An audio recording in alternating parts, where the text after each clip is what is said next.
Well, good evening, good morning, everyone, wherever you might be in the world. I'm really pleased to welcome you to our latest installment of the AVERT webinar series. As is customary in Australia, we always begin with the acknowledgement of the traditional owners of the land. And in my case, it's on the land of the Wurundjeri people. So I pay my respects to their elders past and present. We're really pleased to have with us today Dr. Julia Ebner, who's a researcher specializing in radicalization, extremism, and terrorism studies. I'm sure Dr. Ebner's work is well known to all of you. She's written a number of popular books on this subject. She's currently a postdoctoral research fellow at the University of Oxford and a research affiliate at the Center for the Study of Social Cohesion. She, after completing her research work, she was a researcher at the Quilliam Foundation for a while, the Institute of Strategic Dialogue for several years, and her research is on extremist movements and activities in the UK, Europe, and North America. She's also a special advisor on terrorism prevention for the United Nations and has given evidence to a number of parliamentary working groups, intelligence agencies, and tech companies. She also, in addition to all of that, as a side gig, is an investigative journalist and writer and has written regularly for a number of popular outlets. I'm really pleased to welcome her today to give us a presentation entitled, "Is There a Language of Terrorism?" which should be a fascinating presentation and discussion afterwards. Just a bit of housekeeping before I turn it over to Julia and to introduce her talk. We will have time for some question and answer. If you could please put your questions in the Q&A function, then we will be able to moderate the questions after that. But before I put it off to Julia, let me just preview her presentation for us today on the language of terrorism.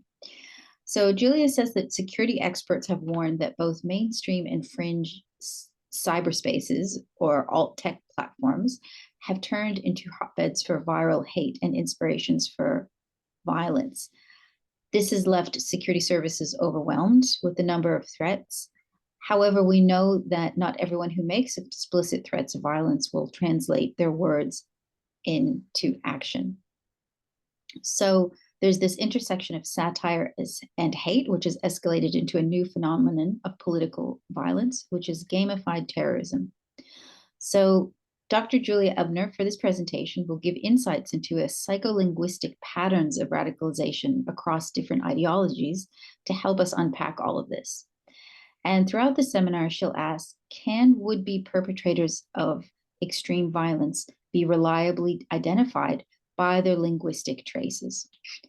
So, Dr. Ebner, thank you so much, and off to you. Thank you so much for that introduction, Lydia. And I think you already perfectly summarized the starting point for our research project. Let me share my slides with you, just so you can see what I see. I hope you can see them now. I'll just turn them on full screen mode. In case they're not visible, just give me a hand sign or give me a signal. Yeah, so as mentioned, I'll be talking about the question whether there is a language of terrorists and trying to distinguish, for example, online trolls from would-be terrorists has, of course, become much harder as Lydia mentioned in the introduction, in that evolving ocean of death threats to violence that we see in online spaces. So it's all about assessing risk or trying to distinguish what are credible threats from just merely empty words. This research project, it was basically my doctoral project at the University of Oxford. And the aim was to really try to use some of the evidence that is already out there from different disciplines, so connecting the fields of cognitive anthropology, social psychology, but also using, of course, some of the findings from communication studies, terrorism studies, to come up with a coding framework and test that framework based on the communication materials of terrorist manifestos, and then apply it to some more ad hoc communication channels in online spaces. I'll walk you through these different steps in a second. But the idea was to, on the one hand, contribute to an academic gap. There aren't very many systematic terrorist manifesto analysis yet. Certainly not linguistic analysis. There are quite a few that look at specific terrorist manifestos or do overall narrative analysis. But we also wanted to really make a contribution to the policy and practitioner side, where, as discussed in the introduction, it's become an increasingly challenging environment, especially the online sphere, where also, of course, tech companies, social media companies are struggling, but most of all, policymakers and the intelligence community. I've already done a few briefings of this framework that I created based on this project for several intelligence units, both in the US, but also in Europe, in the UK, and also in Germany, and also briefed YouTube on this. So it does seem to have relevance also for the practical side, or I never like to use the word real world, because the online world is also real, but for the offline world, basically, or for the more practical policy side. Just some theoretical background. So a few years ago, now already, I think 5 or 6 years ago, I came across Harvey Whitehouse's research on identity fusion. I'll say a few words about that in a second, but it really seemed like a missing piece in a bigger puzzle that I'd been looking at in terms of radicalization towards violence. So perhaps just for background, there are 2 different forms, and some of you will know this, but there are 2 different forms that we can distinguish, 2 different forms of group cohesion, or very strong forms of group alignment. One is mentioned more often in the terrorism literature, and in general is just more widely known, and that's identification. Group identification is, however, something that basically is an identification with values, norms, belief systems, ideologies. So it's happening on a more superficial level. And the behavioral outcome of group identification is usually ideological fixation. Whether that's now on extreme or non-extreme beliefs, of course, depends on which group you identify with. But it can lead to ideological extremism. But identity fusion is a completely distinct phenomenon, a completely different form of group cohesion, and is in some ways much more powerful, because it really means that one's identity becomes functionally equivalent with the group identity. And that happens on a much deeper layer, or on a very emotional layer. I'll say a few words about what the pathways are to identification and versus identity fusion. But identity fusion as a behavioral outcome has been very strongly linked to self-sacrificial violent extremism.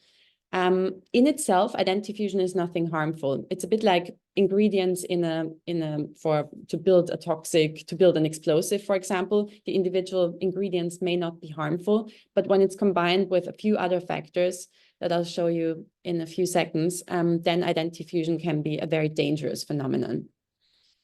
So what you can see here on the left side of the screen is the scale of identity fusion, which was developed by Swan et al. And you can see that the small circle, the small orange circle, is the personal identity, and the big green circle is the group identity. And someone in the position A would be not fused at all with the in-group, but someone in position G would be a highly fused individual, where the personal identity has become one with the group identity. And usually these individuals perceive, for example, an attack on the group as something highly personal, because of course their identities are equivalent.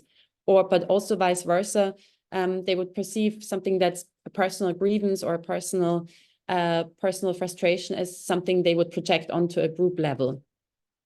And that also means that from all the evidence we have, these highly fused individuals are much more likely to commit an act of martyrdom or an act of terrorism, an act of extreme violence or extreme self-sacrifice. They would be willing to go all in for the group if they feel that the group is threatened in some way. So they would even put their own life and limb on the line for the group. And this has, of course, been shown, especially in war zones, to be a really strong phenomenon, because the way that fusion arises, usually, the causes of fusion, are by sharing deep transformative experiences with your in-group. So deeply emotional experiences, often dysphoric experiences or traumatic experiences. So of course, war zones are a prime example of this, but it could even be something like humiliating defeats or hazing, tough initiation procedures in even college fraternities can lead to identity fusion. So one pathway is via these emotional shared events with the in-group, and the other pathway to fusion is actually much more, well, intuitive, I guess. It's via phenotypic matching, so actually via biological kinship. It's all about perceiving or thinking that you have a shared essence with your in-group. So kinship ties are automatically very often a cause for identity fusion. So most of us would be highly fused with our families and would, of course, be willing to do everything to save their lives, for example, would very willingly donate a kidney to save our kids' lives or our siblings or parents. So, as I said, identity fusion in itself is not necessarily negative. It actually often leads to positive outcomes. Well, sacrificing oneself for someone else can also be heroic, and is actually something that in a military situation, of course, well, the military would want soldiers to some extent to have high levels of identity fusion, so they would be willing to sacrifice their lives for each other or for the units. Yeah, but when it's combined with, and this is now the hypothetical pathway that we designed for the project, when it's combined with an outgroup threat to the in-group, an existential threat to the in-group, as well as violence condoning group norms. And this is a terrible word, entitativity, but basically what we mean is when the outgroup is perceived as homogeneous and completely, when there's an outgroup othering, so a systematic demonization or dehumanization of the outgroup, for example.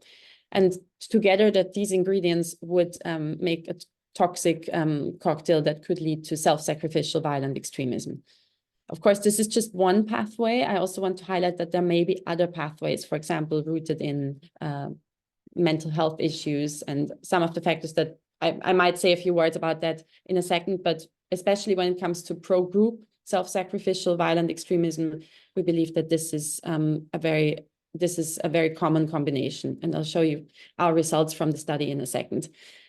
So just a few words about where this has previously been discovered, or where there has been evidence for these high links, or these very significant links between identity fusion and violence. For example, in completely different cultural and geographic contexts, like in revolutionary battalions in Libya, but also among religious fundamentalists in Indonesia. As I said earlier, it can even be something that might be rooted in humiliating defeats, for example, football hooligans in the UK and in Brazil, where, of course, their violence may not be ideological, but it's very strongly rooted in their identity as well. But also heard of farmer conflicts in Cameroon. So this is not something where we're limited to specific ideological forms of violent extremism even. It can be extreme forms of violence that are not even ideological as well. Yeah, so we published these two studies based on a terrorist manifesto analysis. I'll walk you through the findings and the methods of these studies in a second. But what we did was we looked at high-profile attacks, and especially the manifestos of the perpetrators of these attacks from the 10 years after Anders Breivik's attack in Norway, where, of course, he had published a very a big manifesto with, I think, over 2,000 pages. We actually had to adjust that because a lot of it was copy-pasted. So we only ever, for all of these perpetrators, we only ever used their own words and got rid of any plagiarized or copy-pasted text. Because we really wanted to understand their deeper, how their psychology or their psychological factors are expressed in language, or how they can be traced in language. So we looked, for example, at the manifestos of Breivik, Elliot Rodgers, or the Isla Vista shooter, Dylan Roof, the Christchurch attacker, of course, then the Halle synagogue shooter, the Poway shooter, the El Paso attacker. And we also had control groups there, as well as some comparative examples of other authors or violent authors of manifestos. For example, Adolf Hitler and Said Qutb also featured in our sample. And also some other control groups where we had, both ideologically extreme. We had everything on a spectrum from ideologically moderate political, perhaps delivering an urgent political message in the manifesto, but still being moderate, to ideologically quite extreme, but not leading to any form of violence on behalf of the perpetrators never committed any forms of violence in those cases. So we wanted to use those as control groups, and we carried out a qualitative text analysis and a quantitative NLP analysis. So the qualitative analysis was mainly to complement the quantitative statistical analysis and get some deeper insights.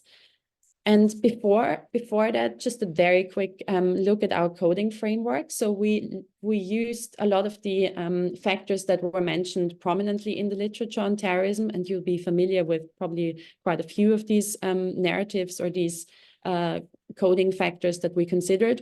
So as I said, we considered the two different forms of group cohesion, in-group identification and in-group identity fusion, but also calls to violence, out-group slurs, demonization and dehumanization of the outgroup, existential threat beliefs, conspiracy beliefs, inevitable war narratives, justification of violence, martyrdom narratives, violent role models, and hopelessness of alternative solutions. And I'm sure this list could be much longer, but we considered those that were most frequently mentioned in the literature.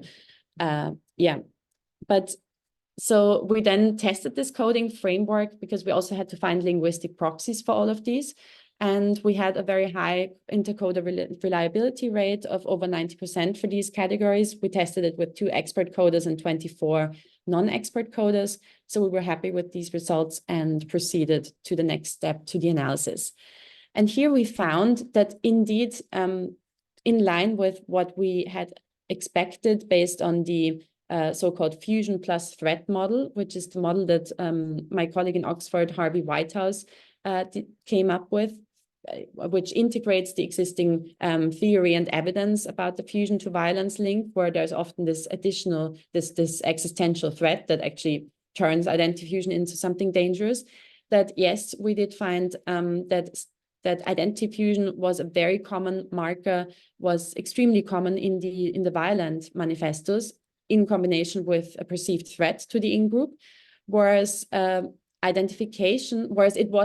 wasn't present at all in the non-violent manifestos. So that was very interesting, because identification, on the other hand, was actually present in both the violent and also in the non-violent manifestos. So there was not really a sense, I mean, identification would also be something that came up a lot in the non-violent but ideologically extreme, well, even in the ideologically moderate samples or manifestos that we looked at. So it was really that identity fusion plus threat that was very strongly present and unique for the violent manifestos.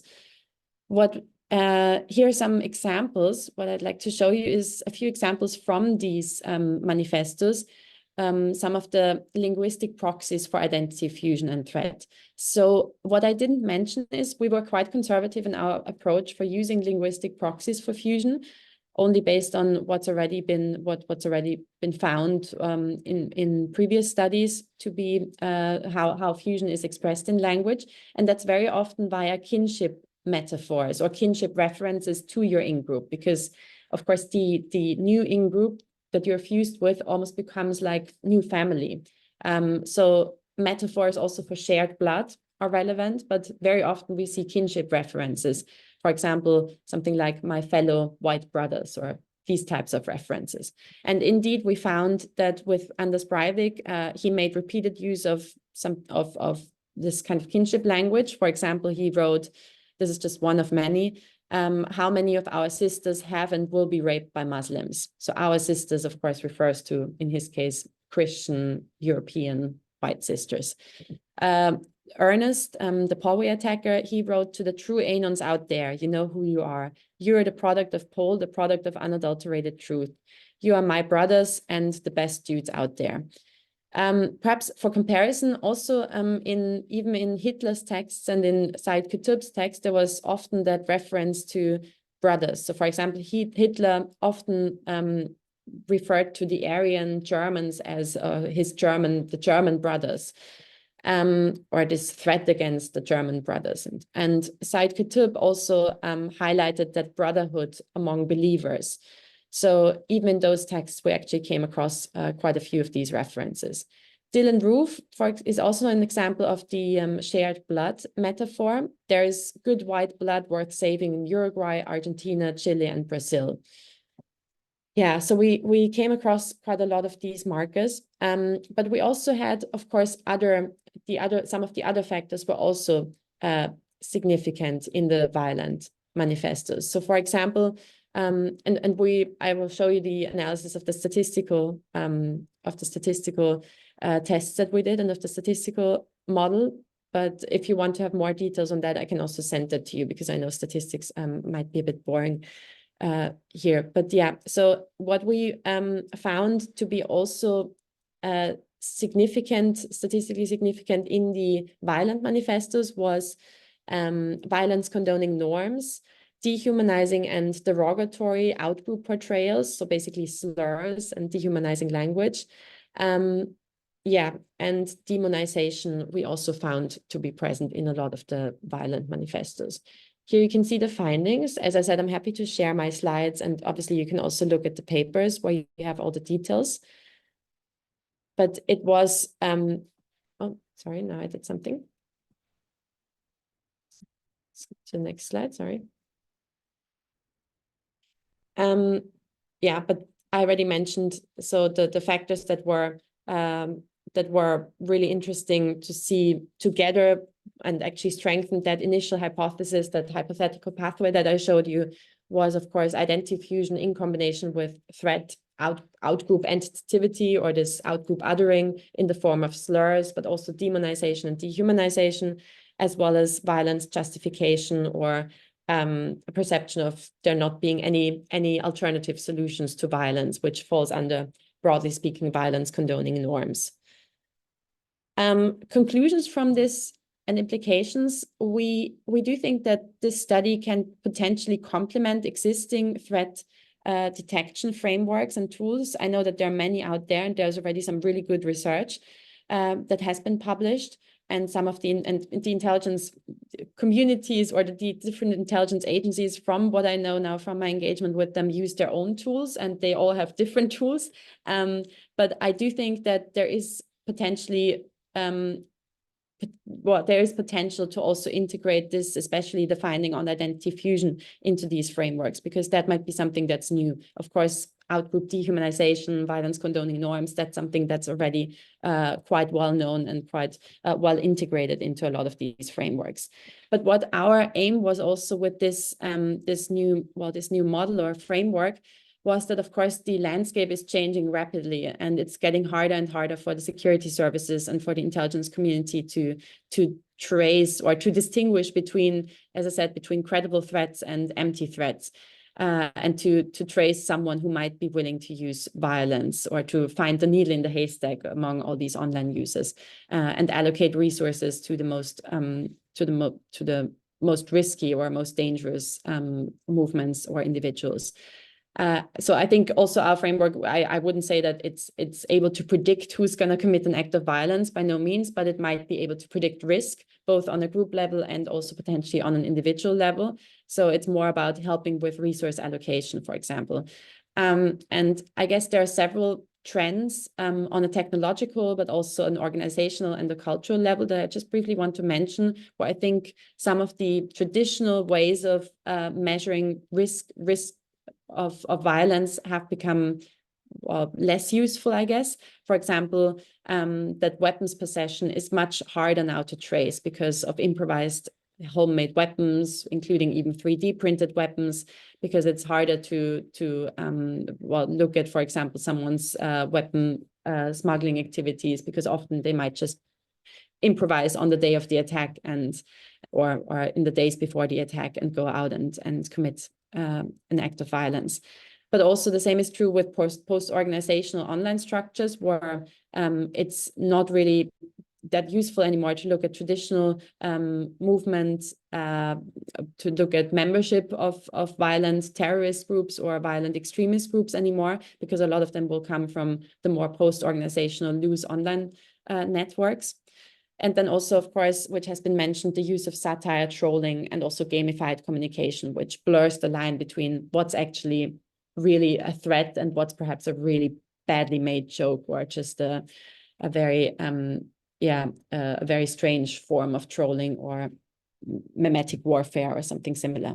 So the advantage of this framework is also that it can be applied across different contexts, different ideologies, different cultural and geographic contexts. Identity fusion has been shown to be relevant in all of these in various different contexts, but also that a lot of these variables, if not all of them, tend to be revealed subconsciously in speech. So we wouldn't expect propaganda to be significantly different from ad hoc communication materials. But this is something we then also went on to test, because of course terrorist manifestos are a more formal, propaganda-like form of communication, whereas the online channels are, and the chat logs of violent extremists are a very different story.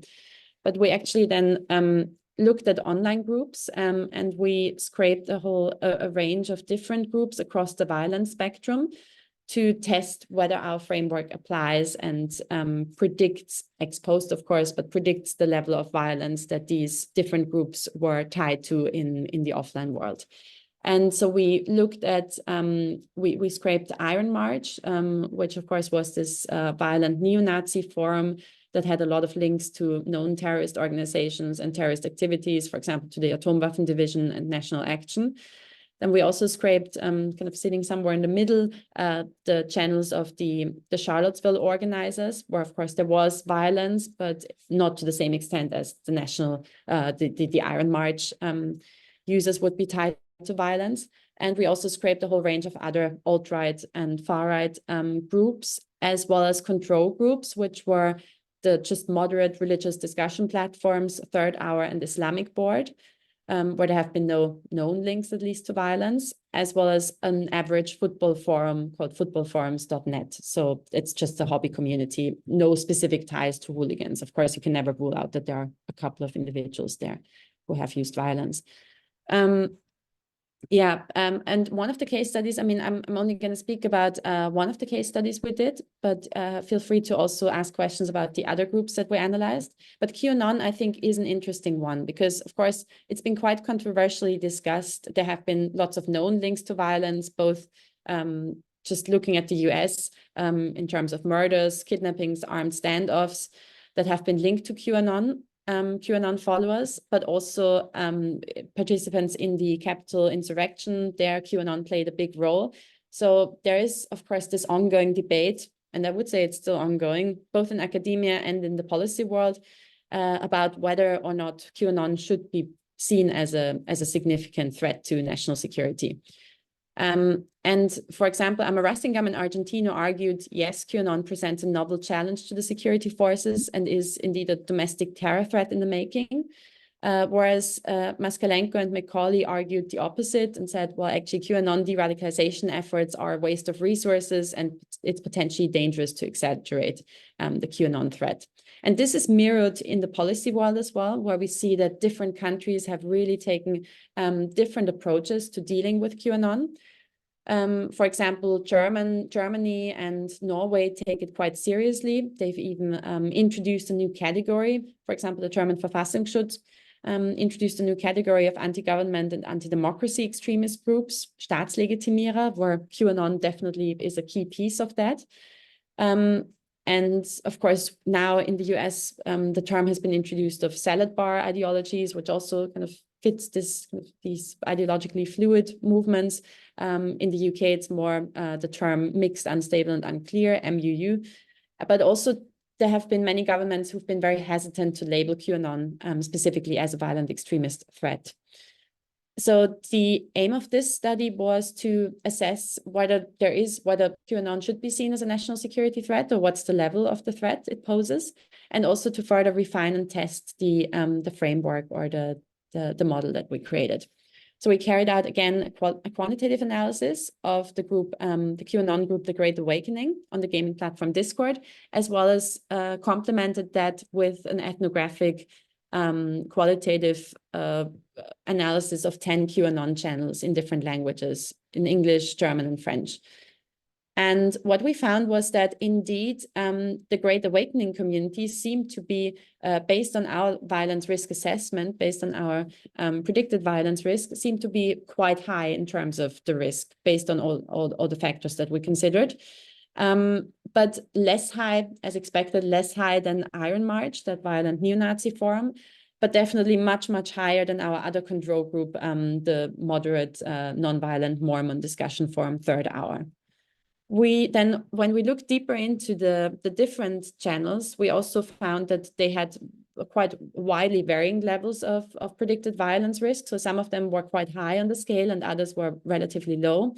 Overall, the observation was that the English language ones were slightly more prone to violence based on our assessment. Yeah. And here there are some examples of the types of kinship references and also threat references that we found. For example, this idea of brothers and sisters, we are in a race against time and the battle against sustained, relentless propaganda. But together we can turn the tide. Support to our brothers and sisters in the Netherlands. We will not obey the mandatory vaccination, and so on. Look at where we are, brothers and sisters, siblings of light, rest assured. So there are lots of kinship terms that were used in some of these QAnon groups. There are some examples also of dehumanizing language that I want to show, although it's of course always a bit offensive, but I'm sure most of you will be used to this kind of language since you're looking at similar topics and issues, and also some examples of violence condoning norms. So dehumanizing language, we very often saw comparisons to animals, but this is what we would see as dehumanization. Or comparisons like to subhuman, to machine-like terms, for example. But here in this case, it's, for example, filth, Satan, reptilians, rats, well, sick pedo, satanic dogs. All of these words would fall under our linguistic proxies for dehumanizing language. Demonization was slightly different. Satan actually would be coded probably as both. Violence condoning norms, there we used, for example, calls to violence, but also death wishes and so on. So why isn't anyone killing Soros? Kill Gates, expect a bullet anytime, and so on. The conclusions from this analysis, from this case study, were that QAnon does indeed pose a threat to national security, especially in the English-speaking geographies, that there was a high prevalence of identity fusion along with the other factors that we consider to be part of that violence risk formula. So that should be seen as a warning sign, especially in some of those QAnon groups. And we also found quite a high level of actual calls to violence, which perhaps are more, we're just always careful to not take calls to violence at face value. So that's also why we look at these more psychological predictors. But of course, it's also a sign, and it's also been used traditionally to spot risks to violence if people announce or call for violence. And then this might have direct implications for research and policy. There is already a lot of movement now in the space of redefining what actually is violent extremism. Can ideologically fluid movements like QAnon also fall under that category or under that definition? And it might also open up new doors for prevention and intervention approaches. For example, looking at this fusion part in the formula and trying to defuse members of violent extremist groups. So these are just some thoughts and some perhaps inspiration for the discussion. I look forward to any comments or questions. And here are just some of the related publications. And here's my bibliography as just selective bibliography, of course, but I can share all of this with you. Perhaps just one last note that I want to make. Now I'm actually looking at applying this model to state actors. So previously I applied, of course, this model or developed it based on non-state terrorists. And now the project that I'm doing as part of my postdoc is called When Despots Become Deadly. So we now analyze both in a historic context and then also in a contemporary context, leaders, heads of state, despotic heads of state, who use extreme forms of violence against their own populations or other populations. So in the forms of genocides, wars of aggression, and so on. Of course, in history, there are lots of examples. So we're analyzing a lot of the communication materials of these leaders that have, well, not just been at risk of using violence, but that have used violence. So it will be interesting to see what the differences are. Perhaps there are also parallels with the non-state terrorists, which is what we expect. Thank you. Thank you so much, Julia. That was such an fascinating presentation of a really thorough research project that you've been conducting. As we mentioned, we can have Q&A right now, and if you could please put any of your questions in the Q&A chat function. But maybe perhaps to kick things off, I have a couple of questions for you, Julia, based on your project, and really, you know, if you care to reflect on a lot of your other work as well. You mentioned that this linguistic analysis has potential to help us reassess risk, as some of the old indicators of risk are, you know, maybe a bit outdated or not as useful as they previously had been. But I'm wondering if you can make any claims to prediction. Does this have any predictive value? This type of analysis, linguistic analysis. Yeah, it's a really difficult question, because I'm always very cautious with predictive policing, because it is of course hugely controversial, and I also don't want to end up feeding into something that becomes psychological profiling and replaces perhaps the previous kind of ethnic or racial profiling. I do think that it can be used to predict, well, at least a certain risk on a group level. I think on a group level it might actually be more helpful, but of course our analysis also focused more on the group, because of ethical challenges of looking at the individual level. But I do think it can give an indication of risk, and that's also why I said I think it should be more used to allocate resources, perhaps to prioritize certain groups, but then also to keep complemented with manual investigations. I don't think it should replace manual investigations, and we would like plug it in with AI, so to further refine and further also increase its predictive power. So its predictive power. But even with AI, I would be very careful, because the one thing we also noticed is it was a lot of back and forth with the linguistic proxies of doing manual sorting out the false positives, for example, that the model gave me just purely based on the linguistic proxies. So that is of course always a risk, and I think it always needs to be complemented by manual investigations. I don't think even AI is not yet good enough to, for example, distinguish between some of these nuances in the language. When it comes to even dehumanization, I think it's very hard to actually to get only the right indicators there. Or the same is true for fusion, where we're quite careful to not count something that would just be a casual, hey bro, because of course lots of people would say that without necessarily being fused, or those kind of more casual references to kinship, rather than that might actually be indicative of a deeper fusion level. And is there something that surprised you in this analysis when you were conducting, either whether it was things that you found in your data collection, or you know, was there anything that struck you as not expected when you were doing this? Yeah, I perhaps hinted at this, but I don't think it's the only pathway to extreme violence. And one of the perhaps surprising findings was that Elliot Rodger, the misogynist incel terrorist, was complete outlier with his manifesto. It didn't fit any of the patterns. And that was what we found, was also that he didn't really have an in-group. It was more him against the rest of humanity. And his manifesto, of course, also reads a bit like an autobiography, but it really seemed like there was no sign at all that he would not even identify with a group, and also definitely no identity fusion indicators, at least.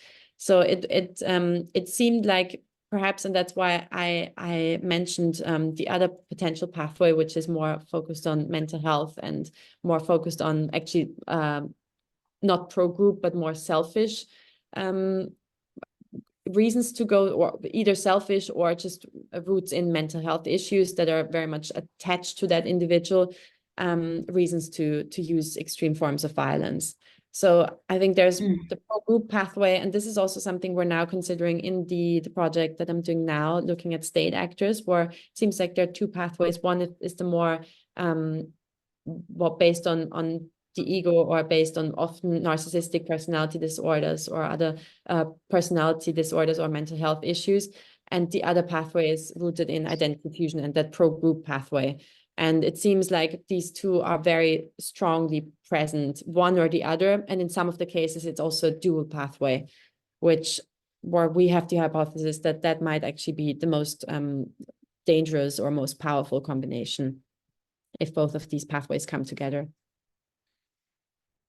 Yeah.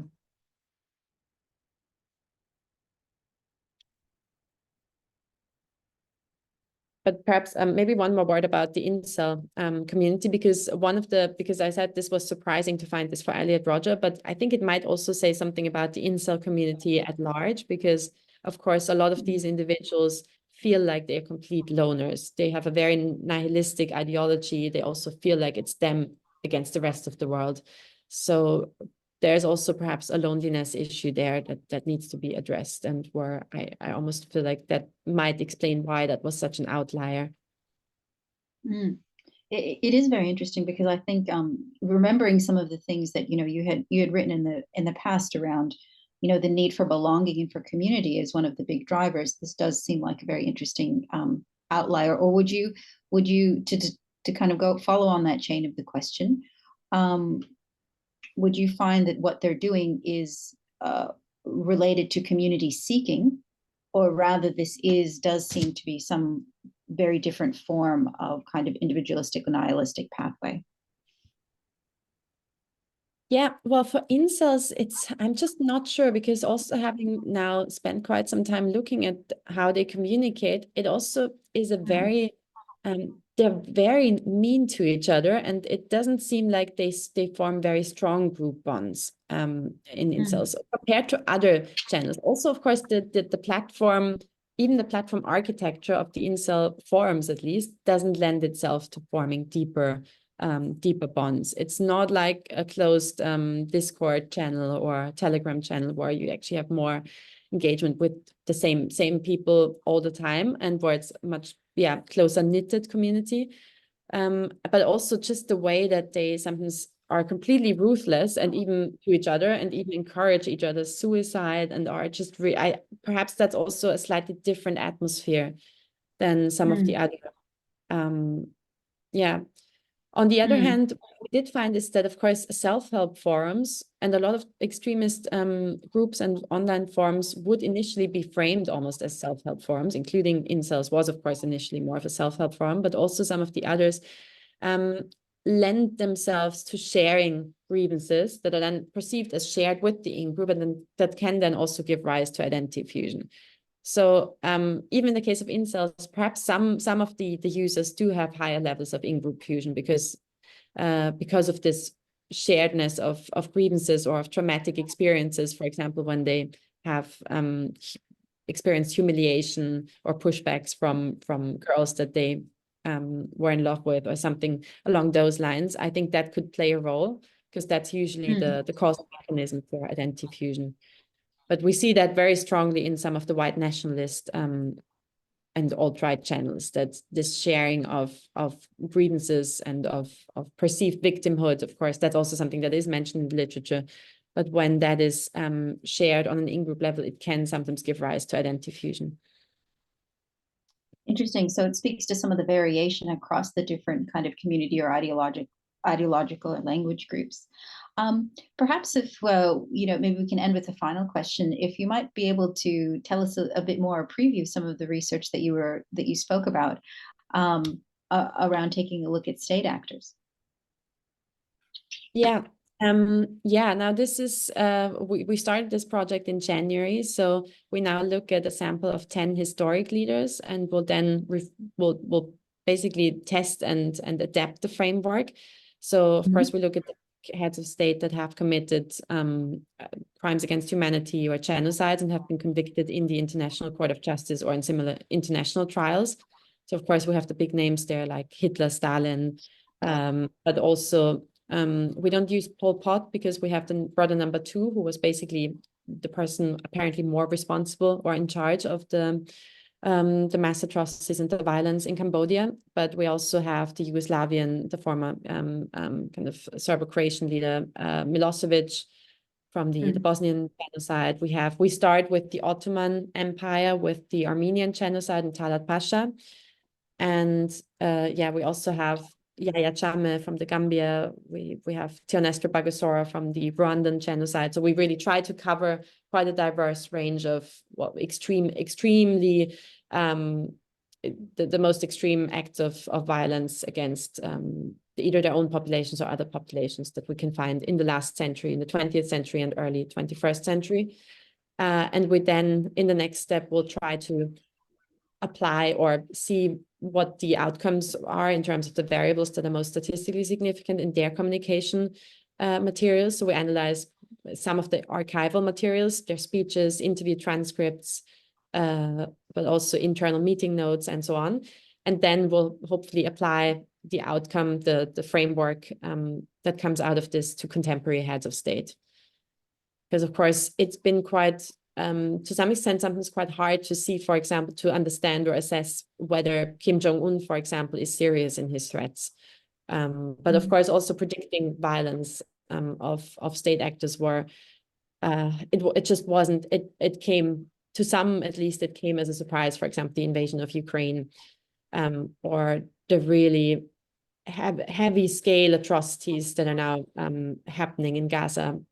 So we would, of course, conflict, for example, because there has been violence on both sides, we also don't want to be political, but we would analyze both the speeches of the Hamas leaders, but also of Netanyahu, because we do actually expect to find very high levels of identity fusion in both camps in general during conflict and in war times. In times of war, there are extremely high levels of identity fusion, even among the populations, because of the huge exposure to trauma, to collective trauma, and to shared, not just grievances, but of course loss and really deeply traumatic emotional experiences. So I think both in the case of Russia, Ukraine, but also now the Middle East, this is very relevant as well. And even to some extent, to be honest, even with polarization, rising polarization levels, for example, in the US, we think that there have been some initial studies already that showed that, for example, pro-Trump supporters have relatively high levels of fusion. So there's also, identity fusion might also play a role in this hyperpolarization that is happening in some countries, including in the United States. Well, that'll be a really useful contrast. We actually just have one more question, if you don't mind, before we end. So, spoke about it in the non-state and state context, but maybe going back to the state context, the questioner asks if this identity fusion model could be used to look at, say, sovereign citizen movements and groups, which have gained in popularity in various parts of the world. Yeah, that's a very good question. I would definitely say so, because there is, of course, already that element of existential threat for a lot of them, because they feel threatened by the state, they feel threatened by, well, a lot of them are also, of course, tied to kind of the prepper community, where there's even more of this existential threat idea there. But also there are overlaps with, of course, with some racist, or at least definitely anti-state and anti-democracy ideologies. So I think that could be a really interesting one to look at, because they are ideologically a little bit more fluid, a bit like QAnon. I think they could be an interesting case, because traditionally it's been harder to situate them in where they fall in the violent extremism landscape. And I imagine that identity fusion might play a big role there as well. But that's something I've not specifically looked into. So it's just at this point, I can just say this would be an interesting future study. Yeah. Well, Julia, thank you so much for your time and spending this our evening, maybe your morning, with the. We want to thank you sincerely for taking the time to do this. We'll also be putting out more information on our upcoming webinars on our AVERT website and our mailing list. I do want to preview for any of our Melbourne-based or Australia-based members that our next event is going to be with Professor Bruce Hoffman, who's going to be speaking about his recent book, God, Guns, and Sedition, and that will be later on in the month. So if you're interested in that, please take a look on our website. We will have additional information on that event. Julia, thank you so much again. We look forward to engaging with you in the future. And thank you to all for attending this month's AVERT webinar. Bye for now. Thank you so much for having me. Bye.